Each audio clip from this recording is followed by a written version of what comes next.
Let's get right into it. Number 10, de-escalation. A car cuts you off. Your heart pounds. You lay on the horn. The other driver gets out, marching toward you, face purple with rage. Most people see two options, fight or flight, but there's a third, de-escalation. Instead of matching their rage, you create a vacuum of calm. You refuse to engage in their argument by changing the subject to the emotion itself. You're not arguing facts. You're acknowledging feelings. You look really angry. This seems incredibly frustrating. These phrases are conversational aikido. You're not blocking their energy. You're redirecting it. The human brain struggles to maintain intense anger in the face of genuine calm. When you validate someone's emotion, you signal you aren't a threat. You're an ally. Their defensive posture softens, and their brain moves from fight or flight back to logic. This isn't about being a pushover. It's about controlling the situation. It's a skill used by hostage negotiators and emergency room staff. The goal is always the same. Solve the problem, don't win the argument. Number 9, negotiating anything. The price on the tag is not the price. It's the starting offer in a game. From your salary to your rent, almost every number is negotiable. The people on the other side expect it. When you don't negotiate,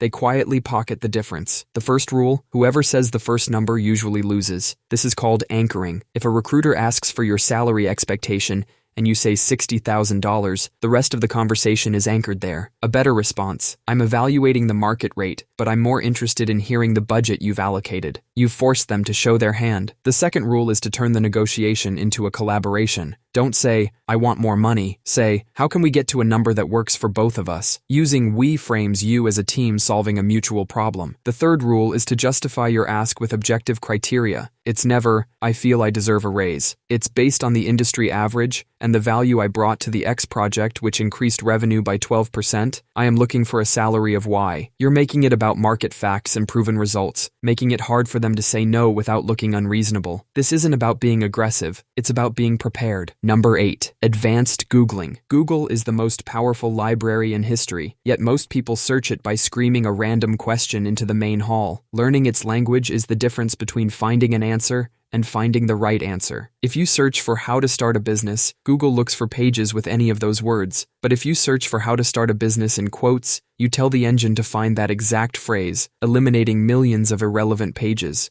Now add a filter. Let's say you want a free guide, probably a PDF. Type quotation how to start a business quotation.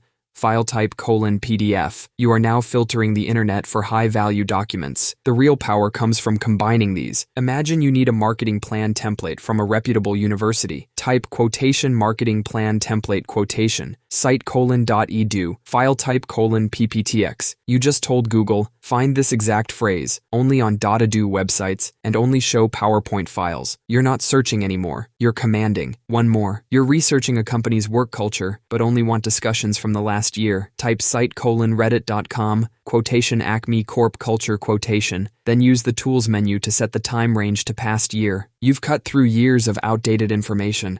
This isn't a party trick. It's the ability to find specific, accurate information faster than anyone else. That is a superpower. Number 7, Spreadsheet Wizardry. A spreadsheet isn't a boring grid of numbers. It's a crystal ball that actually works, a digital lab for making better decisions. Most people use spreadsheets like digital paper, just writing down numbers. The real power is making those numbers talk to each other. Forget memorizing 100 formulas. Start with conditional formatting. You can tell a spreadsheet, anytime a number in this column drops below 100, turn the cell red. Or, anytime this date is in the past, highlight the row. Suddenly, your data isn't just sitting there, it's flagging problems automatically. Next, learn XLOOKUP, the modern version of VLOOKUP. It lets you ask a simple question of a massive data set. Imagine you have 10,000 products and prices in one tab, and today's sales in another. XLOOKUP instantly pulls the correct price for each sold item into your sales sheet, doing an hour of manual work in seconds. The final piece is visualizing data. A chart isn't just a picture, it's an argument. A line chart of your monthly savings tells a story. A pie chart of your spending can reveal a subscription habit you didn't know you had. The person who can take raw data and turn it into a clear chart is the person everyone in the room listens to. Number 6, politely saying no. Every time you say yes to something, you are saying no to everything else you could have done with that time. Yes is a resource you spend. The ability to say no calmly and professionally isn't mean. It's a sign you understand your own value. The biggest mistake is over-explaining. Oh, I'm so sorry, I would love to, but I have this thing. This invites negotiation and makes your no seem weak. A powerful no is simple and direct. Thank you for thinking of me, but I can't take that on right now. I appreciate the offer, but my focus is on other priorities. End of sentence. The silence that follows is not your problem to solve. An advanced technique is the no, but this shows you want to be helpful, even if you can't do the specific thing. No, I don't have the capacity for that project, but I know Jane has experience there and might be a good person to ask. You've protected your time while still providing value. People who can't say no burn out and become resentful. Conversely, people who strategically say no are respected. Their yes becomes infinitely more valuable because everyone knows it's real. Number 5. Learning how to learn. For 12 years, school taught you to learn by reading and highlighting. Science proves this passive review is one of the least effective ways to learn. It creates the illusion of competence. The information feels familiar, so you think you know it, but you just recognize it. The most powerful learning technique is active recall. After you read a page or watch a lecture, close the book, hide the screen, then explain the core concepts out loud, in your own words, as if teaching someone, or write a summary from pure memory. You will immediately discover the gaps in your understanding. That feeling of struggle is your brain building durable memories. Easy learning is forgotten learning. Combine this with spaced repetition. Instead of cramming for 8 hours, study for 1 hour, then review the material the next day, then 3 days later, then a week later. Each time you force your brain to retrieve the memory, the neural pathway gets stronger, like turning a forest path into a paved road. The people who master skills quickly aren't just smarter, they stopped fighting their brain's biology. They embrace the struggle of active recall and space out their practice. This meta skill means you can pick up any new software, language, or trade faster than anyone else. Number 4. Basic cybersecurity. You have a digital twin, existing in 100 different databases. Armies of automated bots are trying to break into that digital version of you, 24/7. Protecting it isn't about being a computer genius, it's about a few unbreakable habits. First, stop using your brain for passwords. Your brain is terrible at it, picking pets' names and predictable patterns. Use a password manager. This app generates and stores ridiculously complex passwords for every site. You only have to remember one strong master password. This one habit eliminates most of your risk from brute force attacks. Second, enable two-factor authentication everywhere. This means even if someone steals your password, they can't log in without a second code sent to your phone. It's like a bank vault requiring 2 keys. A thief might steal one, but they can't get past the second lock. Third, develop a habit of suspicion. Hackers don't break in, they get invited in. They send an email creating false urgency. Your account has been suspended. Click here now. That's a phishing attack, designed to make you panic. No legitimate company will ever email or text you asking for your password, or to click a link to verify your account. If you get an alert, ignore the link. Go to the company's official website yourself and log in there to check. Number 3. Digital file organization. Somewhere on your computer is a downloads folder. It's a graveyard of forgotten files, untitled documents, and 17 copies of the same PDF. The average knowledge worker spends nearly 2 hours a week just looking for digital files. A clean digital workspace is a clean mind, built on a simple system. Stop naming files based on what they are now. Name them for your future self, who has forgotten everything. A bad name: report final v2.docs. A good name: 2026 10 26 underscore Q3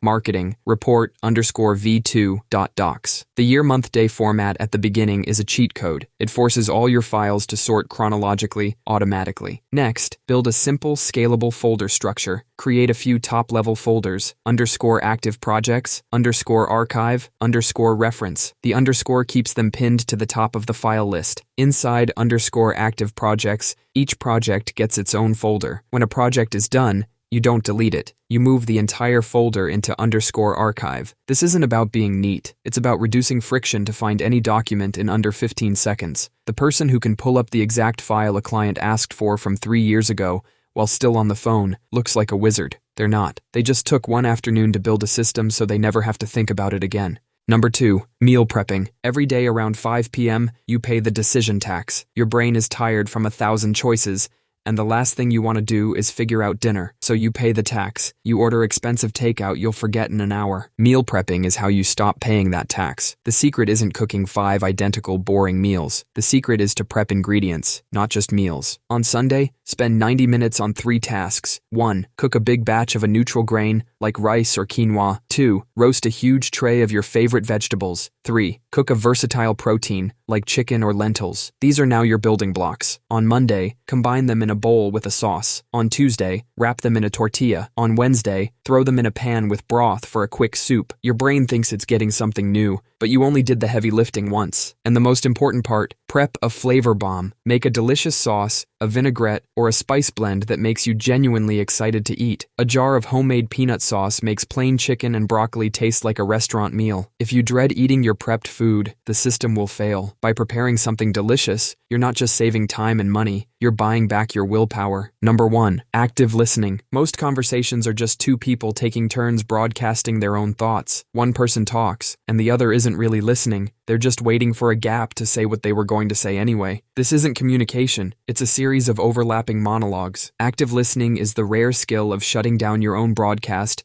to truly understand someone else's. It starts by fighting the urge to respond immediately. When someone finishes talking, pause for a full second. This signals you've actually processed what they said. Next, listen to what they don't say. Listen to their tone and watch their body language. A colleague who says, "I'm fine," while staring at the floor is not fine. The words are just a fraction of the message. The most powerful tool is the clarifying question. "Can you tell me more about that part?" Or, "What do you mean when you say it feels stuck?" This forces them to go deeper. Finally, paraphrase what you heard. "So, if I understand correctly, you're not worried about the deadline, but you're concerned you don't have the resources to meet it. Is that right?" This confirms you understood them, and more importantly, it makes them feel understood. A person who feels understood is a person who will trust you, work with you, and tell you the truth. That's all for today. I'll be making similar videos in the future. Subscribe to see them.